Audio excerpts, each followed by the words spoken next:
Hey guys, welcome to a new video. Today we're on the PvE again. There are so many PvE changes this time around, but I found something else that's pretty funny and also kind of sad at the same time. It seems like Riot just really do not want to give up on buffing scaling champions in the game. Like, you know, Nasus, Veigar and stuff, Veigar, whatever, however you say it. They are not going to let these champions die and slowly buff them until they become pretty overpowered. We've got a new one here where your W, so you know this dark matter thing, this little meteor with this Omega skin, that is going to reduce the cooldown of it by 10% every 50 stacks you get off your passive, which is obviously giving you AP as well. So not only do you have loads of AP feeding into your W, but you also have really low cooldown. Like, I'm at 40% at the moment, and I've got a 4.8 second cooldown anyway, which is already pretty fast. And we're going to get that even lower and see how ridiculous we can get it. Now, just to like kind of explain a little bit about scaling champions, like mainly Veigar and Nasus we'll use as the kind of examples. Veigar got reworked in 6.9, right? So the end of season 6 with this mid-season like mage update kind of thing. And he hasn't been nerfed since. He's only received buffs from then until now. So like almost pretty much a year just being buffed. And he already one-shots people with his ultimate. So what more can you really ask from a scaling champion? Now, if we have a look at Nasus as well, he hasn't been nerfed and from patch 4.1. So at the beginning of season 4, no joke by the way, 3 years he has not received one nerf. He has only received buffs. From the last nerf he had was reducing the cast range of his Wither, and his ultimate didn't give him any more range when it was active, but that was actually given back anyway, like later, so it was kind of reverted. That's kind of like to show you how crazy the scaling champion hard-on is at Riot at the moment, where they're not really nerfing these guys, they're just trying to get them into the game in some way, but not completely break them. Let me know what you guys think, but I'm going to sit here and spend my Sunday morning getting this W cooldown every rank and showing you guys how much the 10% actually makes a difference. Okay, so first here, we're at number 50. This is 10% cooldown reduction. We're now down to 4.3 seconds. It's still quite a while though. You can see it lands and I've still got like quite a way after it. So I guess we're going to keep on stacking. Okay, tier 2. 100 now stacks and we're down to a 3.89 second cooldown. So it is reducing a little bit. It's pretty ridiculous still already, but we have to make that a bit better, I think. Okay, so 150 stacks, nothing ridiculous just yet. We're down to a 3.5 second cooldown now.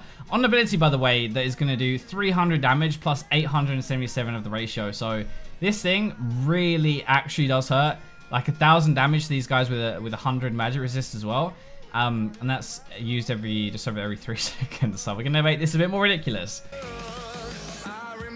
Okay, so 250 stacks. This is probably the most you're going to get in a normal game, actually legit-wise. And we're down to a 2.83 seconds. So if I turn off the cooldowns thing off, you can see that's really not that long. With the cast time and everything, by the time it's landed, you've got an extra like maybe 2 seconds to wait before you can use that thing again.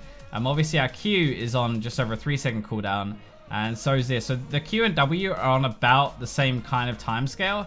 And these both do a crap ton damage. We're over 1,000 AP now with full build. This is probably about the level you're going to get in game. It's actually pretty ridiculous though, and I guess this makes him really, really strong. If this goes through, I think it might actually be enough to make him be really good. Like, this is shaved 2 seconds off of his cooldown already on his W, and it's actually going to add like a crazy amount of damage to Veigar, make him a proper late game carry. But I guess, I don't know, I like late game scaling champions, what we really want anymore. Like Nasus is pretty broken. The armor shred is crazy on his E now. And he's still not paid that much. He is at low ranks though. So this is one of the things where like on Plat websites, Plat Plus websites, you know, they showed it by default. He doesn't look that good. But actually, if you filter that by a gold, silver, and bronze especially, like Nasus is actually legit like the best top laner you can play. He's really broken. So this is one of those things where like scaling champions are really good at lower ranks, but not so good at higher ranks. And maybe this is going to be one of those things where Veigar doesn't seem that legit. Like higher ranks, so they're going to keep buffing him, but at lower ones he's actually going to just pop off and be ridiculously crazy for you guys as well, like if you're a bit lower ranked in the game. But I'm going to make this ridiculous. You're not going to get to the level, but we'll see what it looks like with like a 2-second cooldown.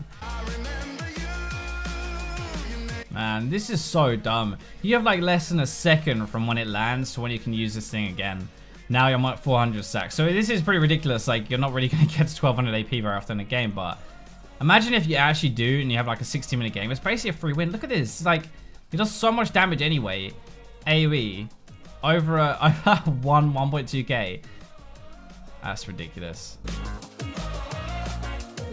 Okay, so this is the last one I'm going to do. I'm not going any further than this because it'd just be ridiculous, but 550 stacks would make it so your W can actually be recast before it even lands. Like the first one, look, it hasn't even landed by the time I've cast the second one.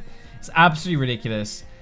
This change is one of those things, obviously it is infinite scaling, but we all saw how like Cho'Gath got massively broken once they gave him loads of health on his ultimate. Like it made it much easier to stack, and then obviously made it better to stack as well because his ultimate scaled with that damage, so it became kind of overpowered. This is the same kind of thing, honestly. It's one of those quality of life things where it might seem pretty small. It's probably the most underrated like change on the current PvE that nobody's really talked about that much yet, but it actually is really seriously strong and probably gonna ruin a lot of bronze to gold games, I think, if not higher as well. Like there's such a crazy change.